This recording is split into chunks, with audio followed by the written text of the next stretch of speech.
All I'm offering is the truth, nothing more. The whole world and all its treasures and the sea, air, and earth were here when you were born.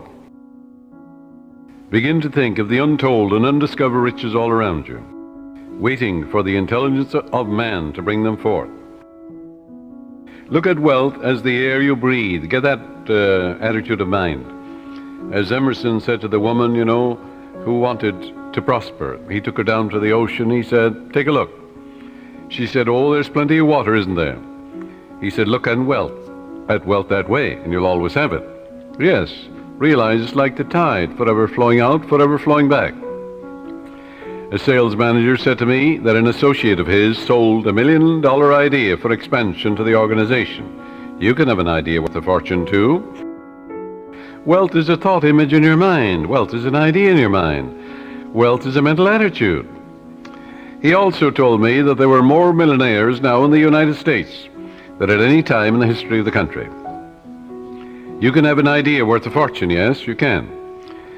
Moreover, you are here to release the imprisoned splendor within you and surround yourself with luxury, beauty, and the riches of life. Learn that it is necessary to have the right attitude towards money, wealth, food, raiment, clothing, all these things. When you really make friends with wealth, you will always have a surplus of it. It is normal and natural for you to desire a fuller, richer, happier, and more wonderful life. Look upon money as God's idea of maintaining the economic health of the nations of the world. When money is circulating freely in your life, you're economically healthy. In the same manner as when your blood is circulating freely, you are free from congestion. Begin now to see money in its true significance and role in life as a symbol of exchange. That's all it is. It has taken many forms down through the ages. Money to you should mean freedom from want. It should mean beauty, luxury, abundance, sense of security, and refinement. You're entitled to it. Being poor is a disease. It is a mental attitude. A young woman, a very good writer, who had had several articles accepted for publication, said to me one time, "I don't write for money." I said to her, "What's wrong with money?" "It's true you don't write for money, but the labor is worthy of his hire. What you write inspires, lifts up, and encourages others. When you adopt the right attitude, financial compensation will automatically come to you freely and copiously." She actually disliked money. Once she referred to money as filthy lucre. Going back, I suppose, the early days where she heard mother or somebody say money is evil, or the love of money is the root of all evil, and all these things without any understanding at all. It's a rank superstition to say money is evil or a filthy lucre. This woman had a subconscious pattern that there was some virtue in poverty. There isn't. It's a sickness, a disease. I explained to her that there was no evil in the universe, and that good and evil were in the thoughts and motivations of man. All evil comes from misinterpretations of life and misuse of the laws of mind. In other words, the only evil is ignorance, and the only consequence is suffering. It would be foolish to pronounce uranium, silver, lead, copper, iron, cobalt, nickel, calcium, or a dollar bill evil. How absurd, grotesque, and stupid that is. The only difference between one metal and another is the number and rate of motions of electrons revolving around a central nucleus. A piece of paper such as a $100 bill is innocuous, and the only difference between it and a copper or lead is that the atoms and molecules with their electrons and protons are arranged differently for the physical evidences of money. Here's a simple technique she practiced which multiplied wealth in her experience. My writings go forth to bless, heal, inspire, elevate, and dignify the minds and hearts of men and women. And I am divinely compensated in a wonderful way. I look upon money as divine substance, for everything is made from the one spirit. I know matter and spirit are one. Money is constantly circulating in my life, and I use it wisely and constructively. Money flows to me freely, joyously, and endlessly. Money is an idea in the mind of God. It is good and very good. That's a wonderful prayer. It eradicates that superstitious nonsense about money being evil and things of that nature, or there's some virtue in poverty, or the Lord loves the poor. All of that is rank superstition. It is frightful ignorance, that's all it is. This young lady's changed attitude towards money has worked wonders in her life. It'll work wonders in your life too. And she has completely eradicated that strange, superstitious belief that money was filthy lucre. She realized that her silent condemnation of money caused money to fly from her instead of to her. Her income has tripled in 3 months, which was just the beginning of her financial prosperity. Some years ago, I talked with a clergyman who had a very good following. He had an excellent knowledge of the laws of mind and was able to impart this knowledge to others. But he could never make ends meet. He had what he thought was a good alibi for his plight by quoting from Timothy. For the love of money is the root of all evil. That's in the book of Timothy, in the 6th chapter, 10th verse. Forgetting what followed in the 17th verse of the same chapter. In other words, taking it out of context. When Paul charges the people to place their trust or faith in the living God, who giveth us richly all things to enjoy. That's also in the book of Timothy.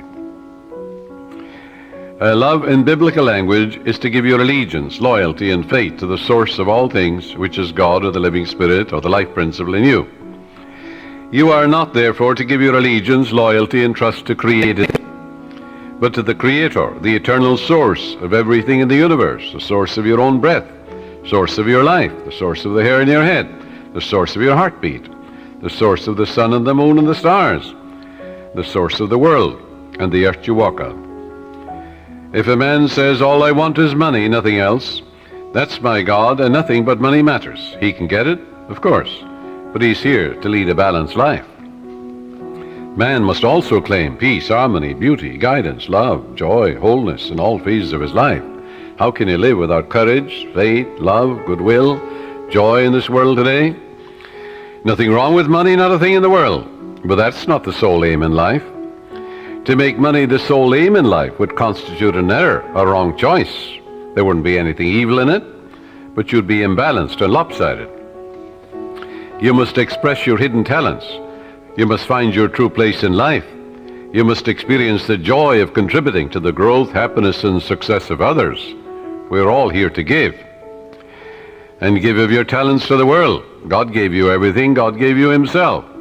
You have a tremendous debt to pay, because you owe everything you have to the infinite. Therefore, you're here to give life and love and truth to your ideals, to your dreams, your aspirations. You're here to row the boat and put your hand to the wheel and contribute to the success and happiness, not only of your children, but of the whole world. To accumulate money to the exclusion of everything else causes man to become imbalanced and lopsided and frustrated. Yes, as you apply the laws of your subconscious in the right way, you can have all the money you want and still have peace of mind, harmony, wholeness, and serenity. You can do a lot of good with it. You can use it wisely, judiciously, and constructively, like anything in nature. You can use your knowledge of philosophy in a constructive way, or you can begin to brainwash impressionable minds with communism and all the rest of it. I pointed out to this minister how he was completely misinterpreting the scripture and pronouncing pieces of paper or metals evil, when these were neutral substances, for there is nothing good or bad, but thinking makes it so. He began to see all the good he could do with more money for his wife, family, and parishioners. He changed his attitude and let go of his superstition. He began to claim boldly, regularly, and systematically, Infinite Spirit reveals better ways for me to serve. I am inspired and illumined from on high, and I give a divine transfusion of faith and confidence in the one presence and power to all those who hear me. I look upon money as God's idea, and it is constantly circulating in my life and that of all the people who surround me. We use it wisely, judiciously, and constructively under God's guidance and God's wisdom. This young clergyman made a habit of this prayer, knowing that it would activate the powers of his subconscious mind. Today he has a beautiful church which he wanted. The people built it for him. He has a radio program and has all the money he needs for his personal, worldly, and cultural needs. I can assure you he no longer criticizes money. If you do, it'll fly away from you, because you're condemning that which you're praying for.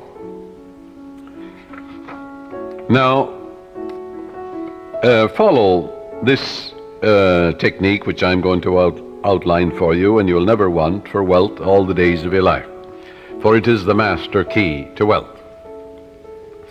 The first step is to reason it out in your mind that God, or the life principle, or the living spirit, is the source of the universe, the galaxies in space, and everything you see.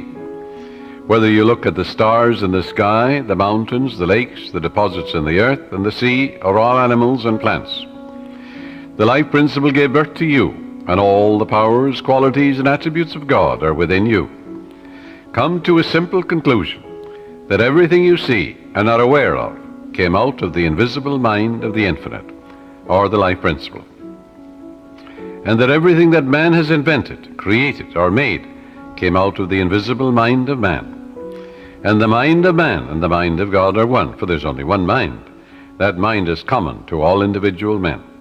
Everyone is an inlet and an outlet to all that is. Come now to a clear-cut decision that God is the source of your supply of energy, vitality, health, creative ideas, the source of the sun, the air you breathe, the apple you eat, and the money in your pocket. For everything is made inside and out of the invisible. It is as easy for God to become wealth in your life as it is to become a blade of grass or a crystal of snow. The second step, decide now to engrave in your subconscious mind the idea of wealth. Ideas are conveyed to the subconscious by repetition, faith, and expectancy. By repeating a thought pattern or an act over and over again, it becomes automatic, and your subconscious being compulsive, you will be compelled to express wealth. The pattern is the same as learning to walk, swim, play the piano, type, or drive a car. You must believe in what you're affirming. It's not mumbo-jumbo, it's not idle affirmations. You must believe in what you're affirming, like you believe that when you put seeds in the ground, they grow after their kind. And the seeds are thoughts deposited in your own subconscious mind. Realize that what you are affirming is like the apple seeds you deposit in the ground, and they grow after their kind. You can imagine the seeds going from your conscious to your subconscious mind and being reproduced on the screen of space. By watering and fertilizing these seeds, you accelerate their growth. Know what you are doing and why you are doing it. You're writing it with your conscious pen in your subconscious mind. Because you know, wealth is walk down the street and you see it. Can you count the flowers along the road as you drive? Can you count the sands on the seashore? Can you count the stars in the sky? Can you count the wealth that you're walking on? Yes, underneath you. Maybe oil, gold, silver, uranium. Do you ever think of the riches of the sea, the soil, the air? So repeat, third step is repeat the following affirmation for about 5 minutes, night and morning. I am now writing in my subconscious mind the idea of God's wealth. God is the source of my supply, and I know God is the life principle within me, and I know I'm alive. And all my needs are met at every moment of time and point of space. God's wealth flows freely, joyously, and ceaselessly into my experience, and I give thanks for God's riches forever circulating in my experience. Step 4. When thoughts of lack come to you, such as, I can't afford that trip, or I can't meet that note in the bank, or I can't pay that bill, never, never finish a negative statement about finances. This is mandatory. Reverse it immediately in your mind by affirming, God is my instant and everlasting supply, and that bill is paid in divine order. If a negative thought comes to you 50 times in 1 hour, reverse it each time by thinking and affirming, God is my instant supply, meeting that need right now. After a while, the thought of financial lack will lose all momentum, and you will find your subconscious is being conditioned to wealth. If you look at a new car, for example, never say, I can't buy that or I can't afford it. Your subconscious takes you literally and blocks all your good. On the contrary, say to yourself, that car is for sale. It is a divine idea, and I accept it in divine order through divine love. This is the master key to wealth. It's impossible for any sincere person to practice this technique and not have all the wealth he or she needs all the days of your life. So follow it, and you're setting the law of opulence in operation. It will work for you as well as for anybody else. The law of mind is no respecter of persons. Your thoughts make you wealthy or poor. Choose the riches of life right here and right now. A sales manager sent me one of his men for counseling. This salesman was a brilliant college graduate. He knew his products very well. He was in a lucrative territory, but was making only $5,000 annually in commissions. The sales manager felt he should double or at least triple it. In talking to the young man, I found he was down on himself. He had developed a subconscious pattern or self-image of $5,000 a year. In other words, that's all I'm worth. He said that he had been born in a poverty-stricken home and that his parents had told him that he was destined to be poor. His stepfather had always told him, you'll never amount to anything, you're dumb, you're stupid. These thoughts were accepted by his impressionable mind, and he was experiencing his subconscious belief in lack and limitation. I explained to him that he could change his subconscious mind by feeding it with life-giving patterns. Accordingly, I gave him a mental and spiritual formula to follow, which would transform his life. I explained to him that he should under no circumstances deny what he affirmed, because his subconscious mind accepted what he really believed. Your subconscious mind accepts your convictions, what you really believe. So believe in God's wealth and God's riches, which are all around you, by the way. He affirmed every morning before going to work, I'm born to succeed. I'm born to win. The infinite within me can't fail. Divine law and order govern my life. Divine peace fills my soul. Divine love saturates my mind. Infinite intelligence guides me in all ways. God's riches flow to me freely, joyously, endlessly, ceaselessly. I am advancing, moving forward and growing mentally, spiritually, financially, and in all other ways. I know these truths are sinking into my subconscious mind, and I know and I believe they will grow after their kind. A year later, when I met this young man again, I discovered that he had been transformed. He had absorbed these ideas which we had discussed, and he said, I am appreciating life now, and wonderful things have happened. I have an income of $25,000 this year, 5 times greater than the previous year. He has learned the simple truth that whatever he inscribes in his subconscious mind becomes effective and functional in his life.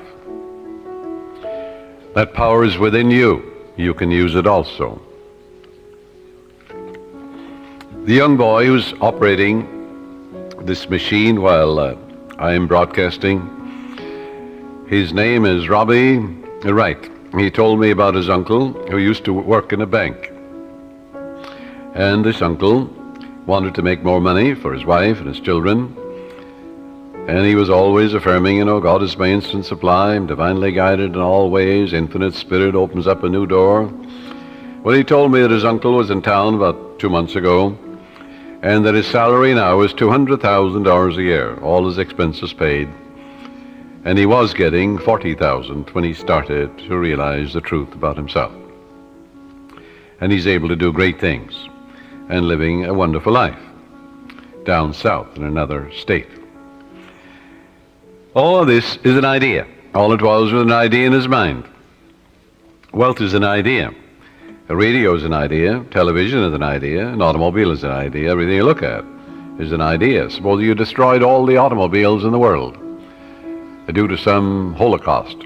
Well, an engineer could run them off, couldn't he? And we'd have millions of them in no time. Use the following meditation for assurance in achieving financial wealth. Thou madest him to have dominion over the works of thy hands. I know that my faith in God determines my future. My faith in God means my faith in all things good. I unite myself now with true ideas, and I know the future will be the image and likeness of my habitual thinking. As a man thinketh in his heart or subconscious, so is he.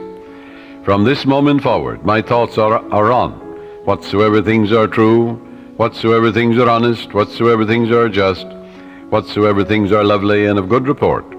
Day and night I meditate on these things, and I know these seeds, which are thoughts, which I habitually dwell upon, will become a rich harvest for me. I am the captain of my soul. I am the master of my fate. For my thought and feeling are my destiny. You see, prayers and affirmations are not for the purpose of changing God or the living spirit or the life principle or influencing the divine. God is the same yesterday, today, and forever. You don't change God, but you align yourself mentally with that which was always true. You don't create harmony. Harmony is. You don't create love. God is love. That love of God is within you. You don't create peace. God is peace, and God indwells you. But you must claim that the peace of God floods your mind. You must claim that the harmony of God is in your home, your harmony is in your pocketbook, in your business, in all phases of your life. All of good is available to each of us. Our prayers and affirmations are for the purpose of bringing our own mind to the point where we can accept the gifts which were given to us from the foundation of time. For God is the giver and the gift. The oil was in the ground before you were born, before any man walked the earth. So was gold and silver, uranium and lead and copper and all the metals that we use today. They were all there. Didn't it take a little intelligence in the mind of man to find these things? Yes, so if you send two men to Utah, and one man is a geologist, or he may be also a mineralogist, and he finds nothing. Another man goes, in the first 5 minutes he finds a vein of uranium or silver in the same territory, in the same land. Where was the wealth? The wealth was in the mind of the second man. He believed in a guiding principle. The other fellow found nothing. He was walking on it. So there is a guiding principle that will lead you. That's what led men to find gold and silver and oil and lead and all these things. We don't need to work on conditions. We need only to work on ourselves. The only place we can cure our lack and limitation is in our own mind. Be ye transformed by the renewal of your mind. When we have done it there, we shall find that the world, that is your body, your environment and conditions, will be a mathematical reflection of your inner state of mind. Whatsoever things ye ask for when ye pray, believe that ye have received them, and ye shall have them. That is the basis of all successful prayer, whether for the healing of our bodies, for prosperity, success, for achievement, or for material benefits. Once you convince your deeper mind that you have the thing you want, it will proceed immediately to bring it to pass. You might say to me, how can I convince my deeper mind, my subconscious, that I have riches or any other good thing, when my common sense tells me that bills are piling up, creditors are after me, the bank is calling up to pay for the mortgage and for the money I owe and so on. You can't. If you keep thinking about debts and obligations and how much you owe, you'll only magnify your misery. But here is a truth about the laws of your mind. Your deeper mind accepts as a fact whatever you repeat to it in convincing tones, often enough, just the same as you learn to walk. You had a thought pattern, an act, whether it's swimming or walking or playing tennis or golf, and you repeat it over and over again. You knew what you were doing and why you were doing it. You want to learn to walk, you want to learn to dance, you want to learn to swim. So finally your subconscious assimilated the pattern, didn't it? And then you swim automatically and you walked automatically. The same procedure in praying for wealth or anything else. Once your subconscious accepts the statement as a fact, it proceeds to do everything possible to bring riches to you. Now that's the whole purpose of affirmations, so that you convince yourself of the truth of that which you affirm. Then your deeper mind will bring these things to pass. Many men say to me, I got an affirmation from someone, and it said, I am rich and prosperous now, I am successful, and I'm very wealthy. That affirmation, he said, succeeded in making me much more aware of my need, because, you see, he believed more in poverty and lack than he did in the riches all around him. So I explained to him, I said, you must turn away from that pattern and come back, change your belief. Your subconscious accepts what you believe. I said, look around you and realize that God created you and the whole world. It's an invisible spirit within you. Everything is made inside and out of it. It started your heartbeat. It's the air you breathe, the water you drink. It's the fruit that you eat.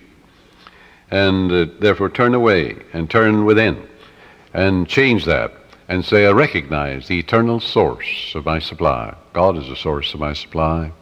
All my needs, spiritual, mental, material, are met at every moment of time and point of space. And God's wealth is circulating in my life, and there's always a surplus. So by day and by night I'm advancing, moving forward and growing, spiritually, mentally, materially, financially, intellectually, in every way. And all things be ready if the mind be so. It is done unto me as I believe. And before they call I will answer, while they're yet speaking I will hear. Oh, how I love thy law. Let it be my meditation both day and night. And the law is, I am what I contemplate. I am what I believe myself to be. According to my faith is it done unto me. God gave you richly all things to enjoy. God made you rich, why then are you poor? And as he began to realize the source of the infinite ocean of supply, the source of the very hair in his head, you know, the source of the power that enables him to lift a chair, the source of the grass, the source of the hay in the field, the source of the cattle in 1,000 hills. He began to realize the source. He aligned himself with it, and then it made sense to him. Then he realized that he was writing in his subconscious mind the idea of wealth, of growth, and prosperity. He changed his belief to a belief in the riches, the endless riches all around him, instead of poverty, which was a false belief in his mind. Don't you know there's enough fruit rots in the tropics to feed all humanity? Nature is lavish, extravagant, bountiful. God gave you richly, yes, all things to enjoy. These things, he said, I've said unto you, that my joy might remain in you, and your joy might be full. Heretofore you've asked for nothing, now ask, that your joy might be full. And I am come that you might have life, and have it more abundantly. Heretofore you've asked for nothing, now ask, that your joy might be full. But to ask, you see, in the Bible is to claim. And as Paul says, you claim it boldly, but you know what you're doing and why you're doing it. So if you have a lot of debts and obligations, a lot of bills to pay, don't worry about them. Turn to the source, which is endless. Remember the farmer, what he says to you. He says, well, I don't worry about the weeds. The grain is growing, and it will kill all the weeds. That's what the farmer tells you. Likewise, as you focus on your good, on guidance and right action, and the eternal source of your supply, whether it is mental or spiritual or financial you need, there's but one source, not two. And as you turn to it and give thanks for that endless supply, then all the weeds will be killed. Thoughts of lack and limitation will die in you, and God will multiply your good exceedingly. Joy into your life. Pray for joy by claiming it. The joy of the Lord is my strength, the Bible says. Repeat that to yourself, and after a while, you'll be amazed what will happen to your bloodstream and to the general circulation. Don't keep analyzing it or gritting your teeth about it. Just know that joy is the elan of life, the expression of life. Don't work like a horse at it. Use no willpower, no muscle power, no blood vessel power is involved in this mental and spiritual therapeutic technique.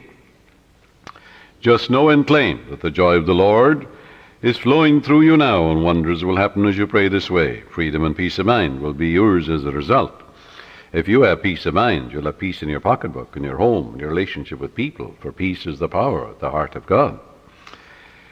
And there is a river, the streams whereof make glad the city of my God. The city of God is your mind, the people who dwell there. Well, you know very well who dwells there. Your thoughts, ideas, images, beliefs, opinions. Make sure they conform to the divine standard. A woman said to me, I was blocked financially. I had reached the point where I had not enough money for food for the children. All I had, she said, was $5. I held it in my hand and said, God will multiply this exceedingly according to his riches and glory. And I am now filled with the riches of the infinite. All my needs are instantaneously met now on all the days of my life. All right, she believed that. It wasn't idle words. You don't gain the ear of God by vain repetitions. No, you must know what you're doing and why you're doing it. You must know that your conscious mind is a pen and you're writing something, engraving something in your subconscious mind. And whatever you impress your subconscious mind with will be expressed on the screen of space. It'll come forth as form, function, experience, and events, good or bad.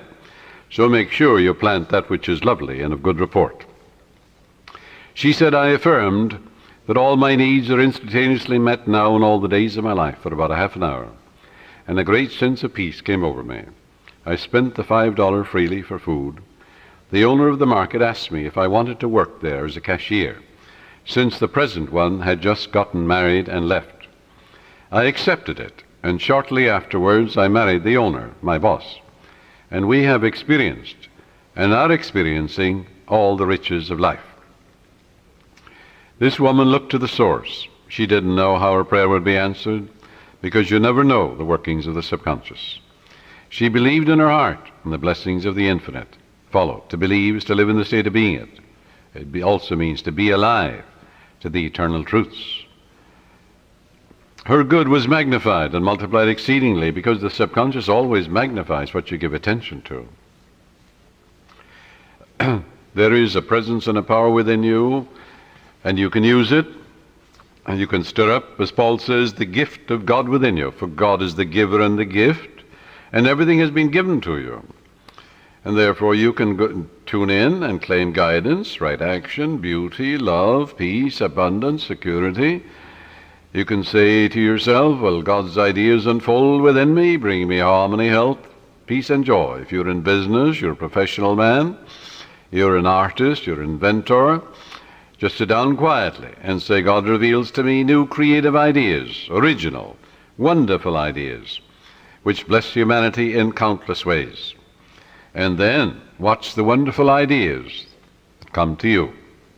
And they will come, because when you call, it answers. Remember what it says in the Bible?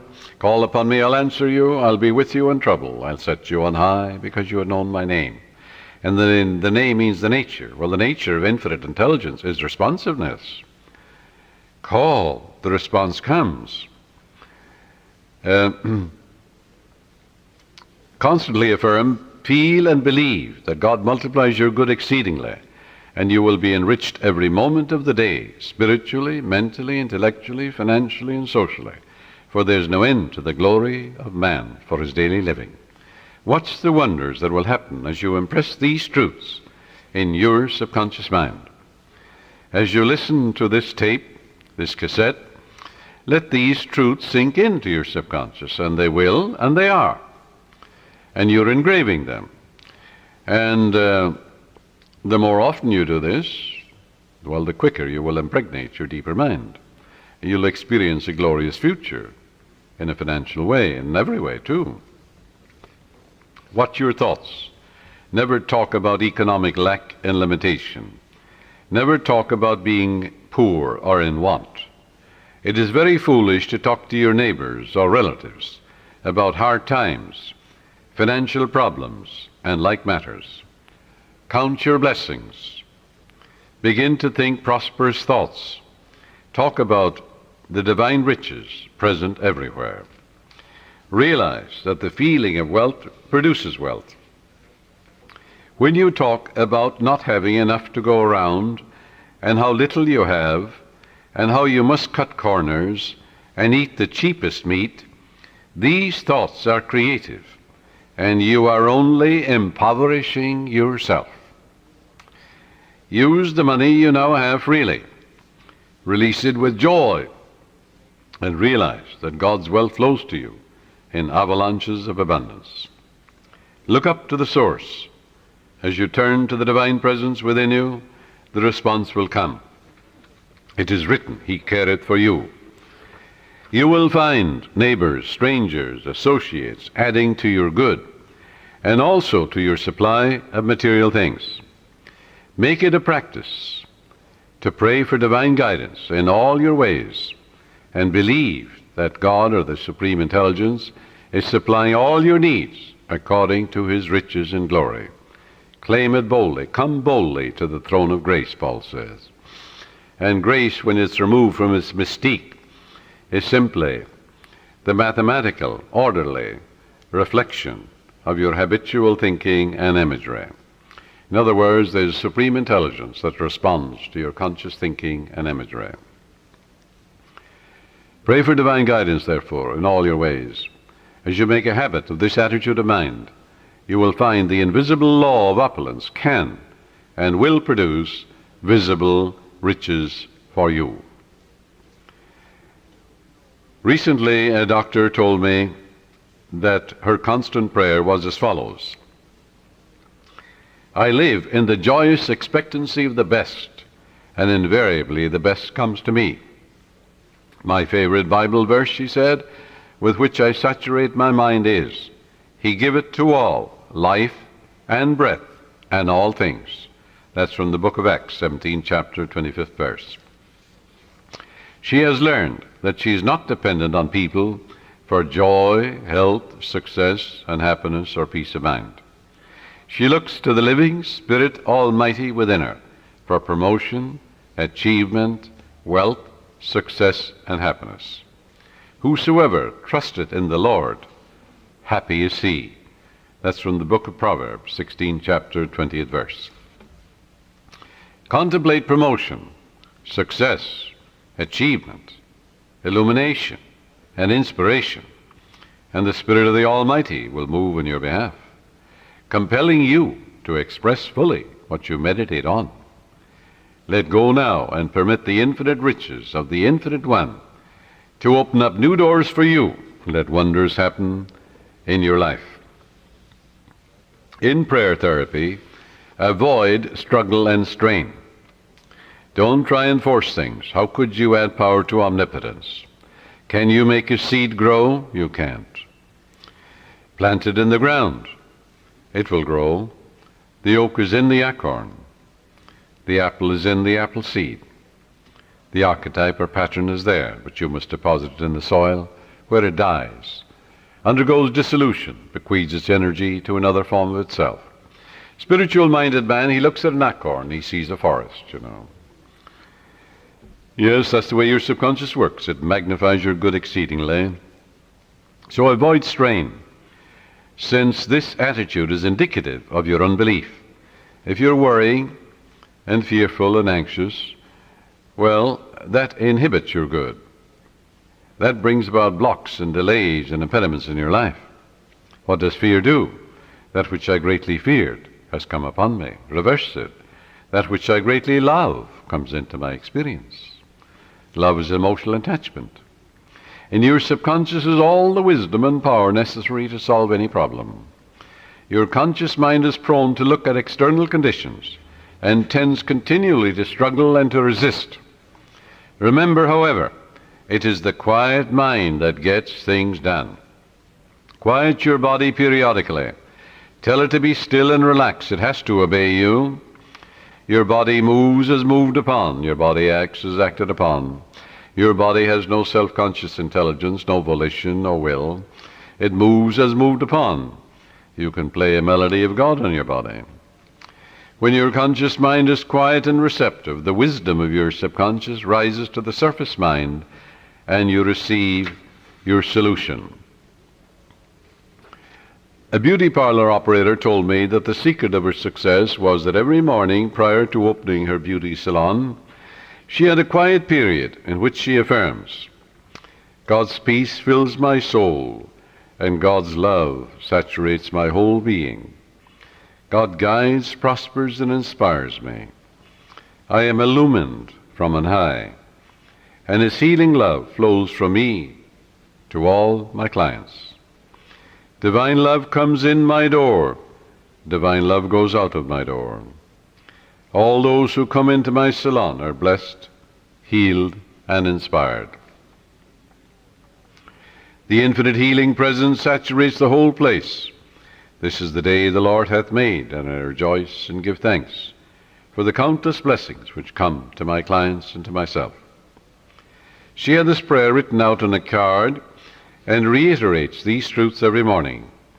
At night she gives thanks for all her clients, claiming that they are guided, prospered, happy, and harmonious, and that God and His love flow through each one, filling up all the empty vessels in her life.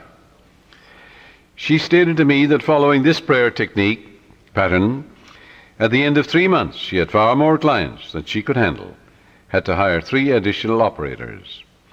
She had discovered the riches of effective prayer and is prospering beyond her fondest dreams. The sales manager told me that he had been fired because of excessive drinking on the job and because of being involved with one of the secretaries in the office. He was very distressed, dejected, and worried about his wife, his income, and his future. In talking with his wife later, I discovered that she was a chronic nagger and had tried unsuccessfully to dominate and control her husband.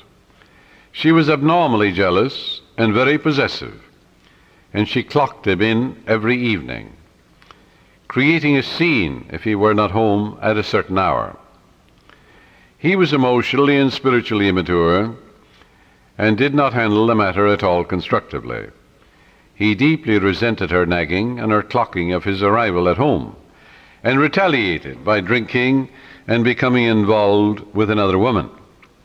He said to me, I just wanted to get even with her. Both of them agreed it takes 2, to make a go of marriage.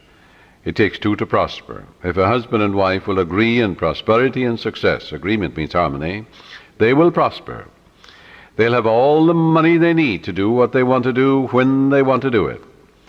And when you have all the wealth you need to do what you want to do when you want to do it, you're as rich as Croesus.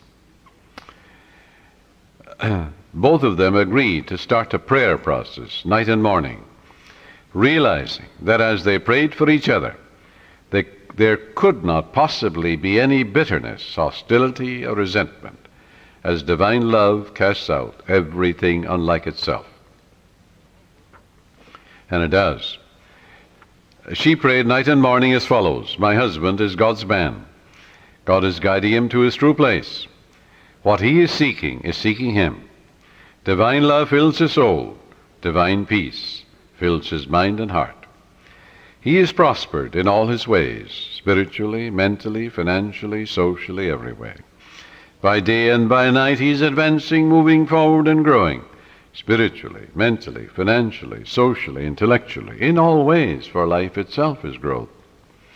There are harmony, peace, love, and understanding between us. It is divine right action and divine peace operating in our lives. And he prayed for his wife night and morning as follows. My wife is God's child. She's the daughter of the infinite, a child of eternity. Divine love fills her soul, and it is written, he careth for her.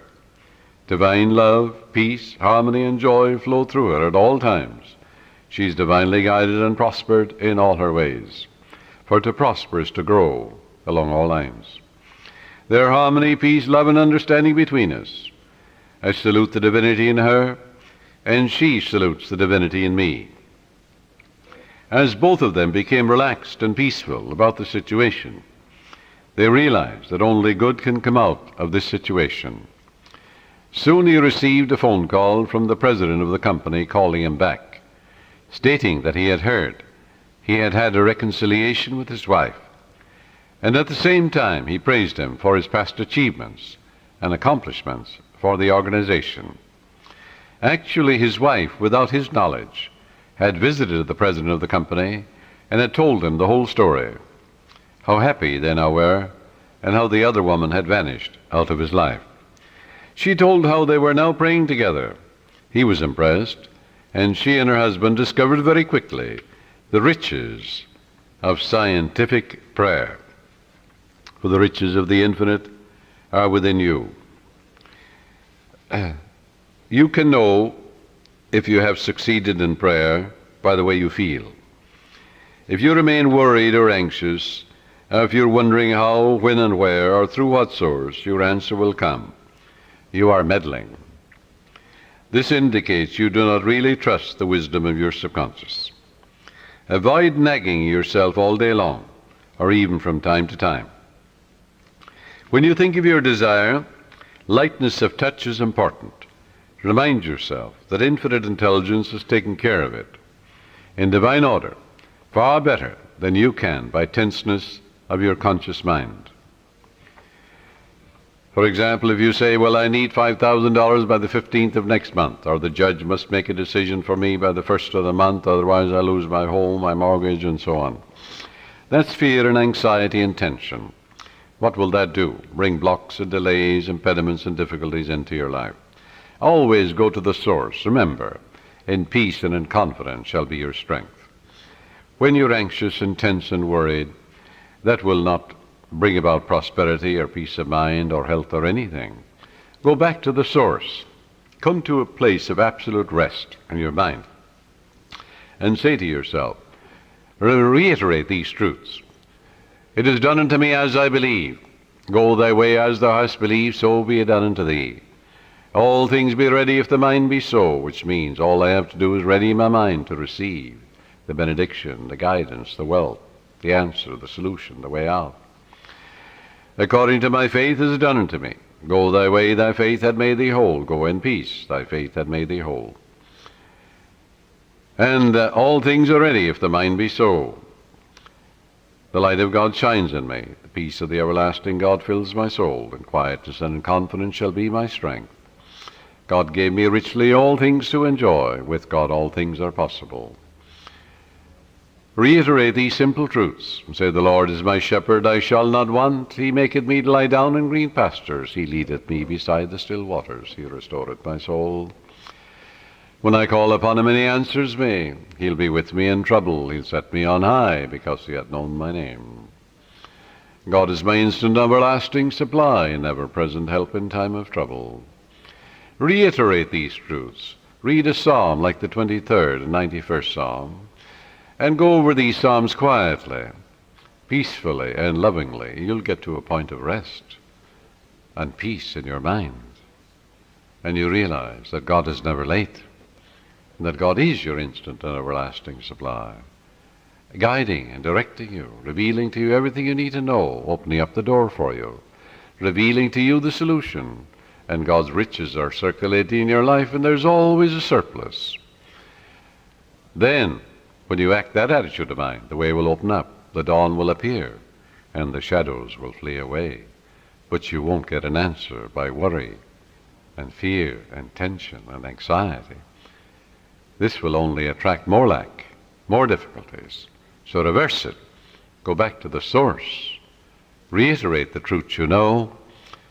Dwell upon the truths of God, such as God is absolute peace, absolute harmony, boundless wisdom, infinite intelligence, the ever-living one, the all-wise one, the all-knowing one, the self-renewing one, knows all and sees all, the source of all blessings.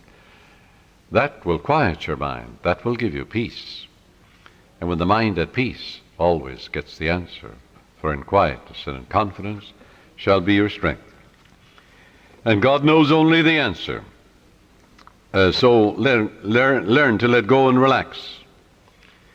Do not give power to the externals or conditions. Give power and allegiance to the infinite presence and power within you. The swimming instructor tells you that you can float on the water, which will support you if you remain quiet, still, and at peace.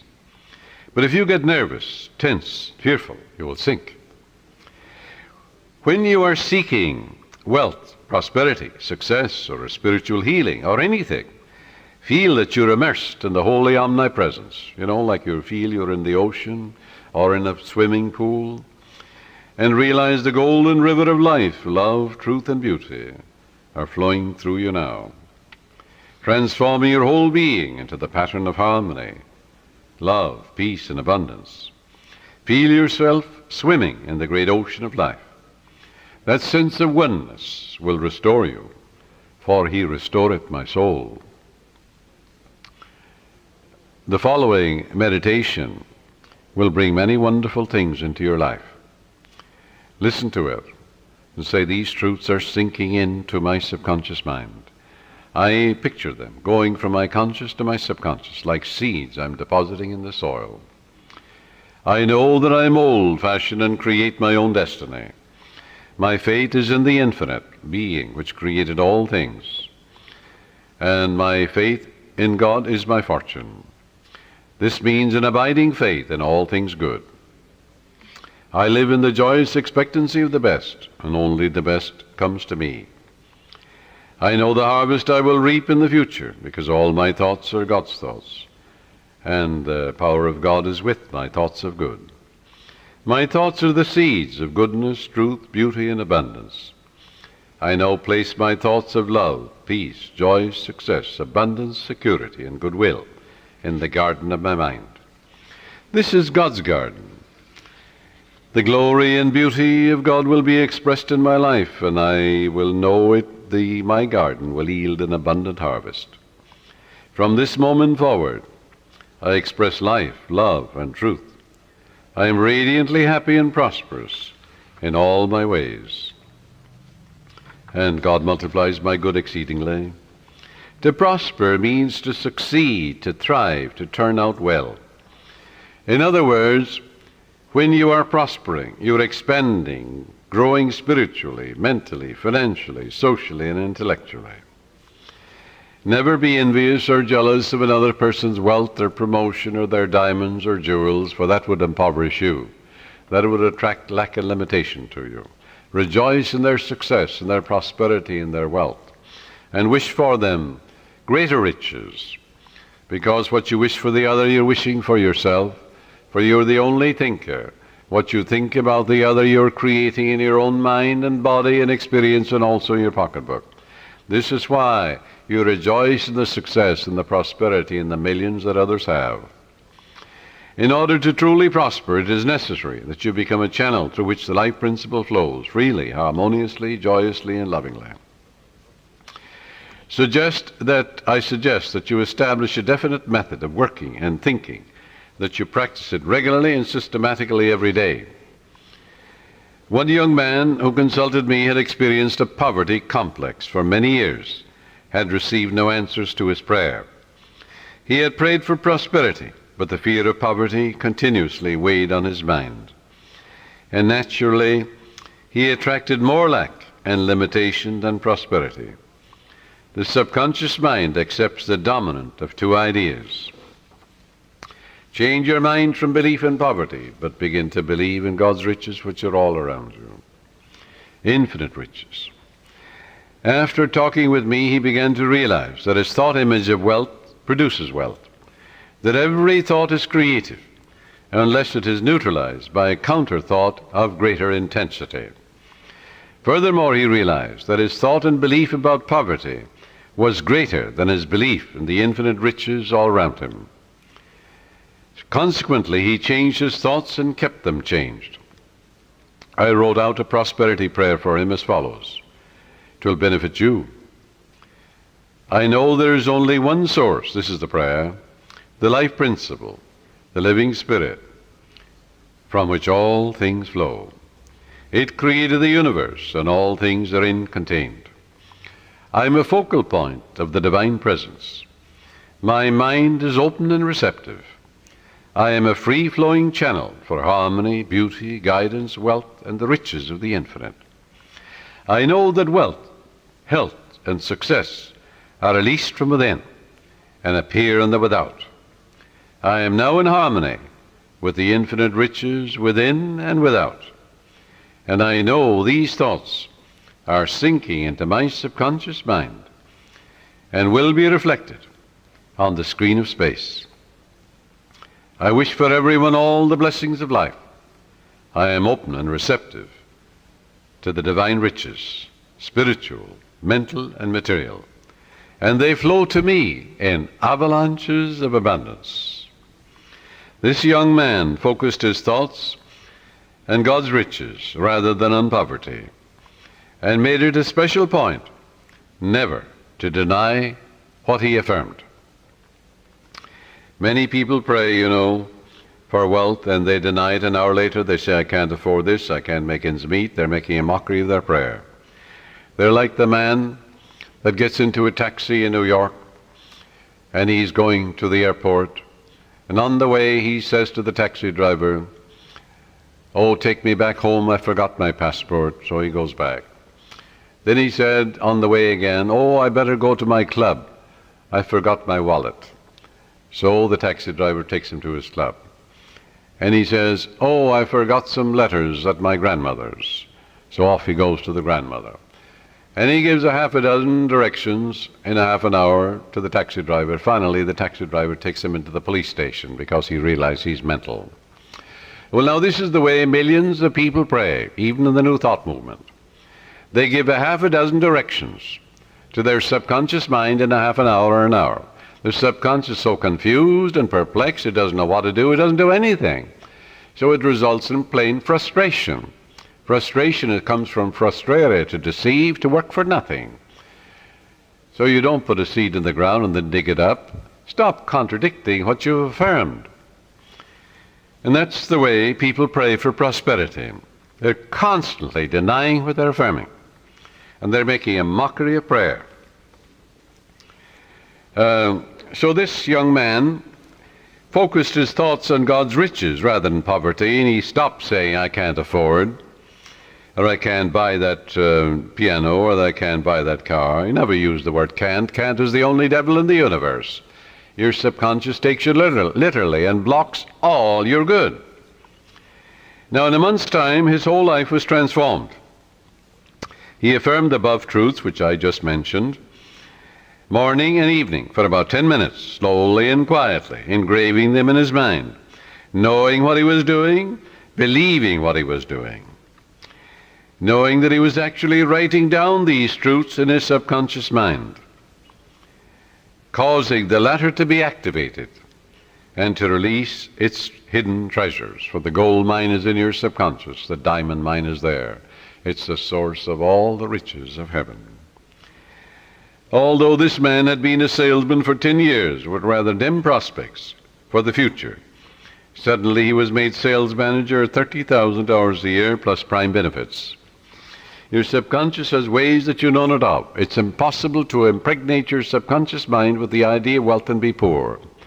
It's impossible to impregnate your subconscious with the idea of success. And good heavens, you are born to win, to succeed. The infinite can fail.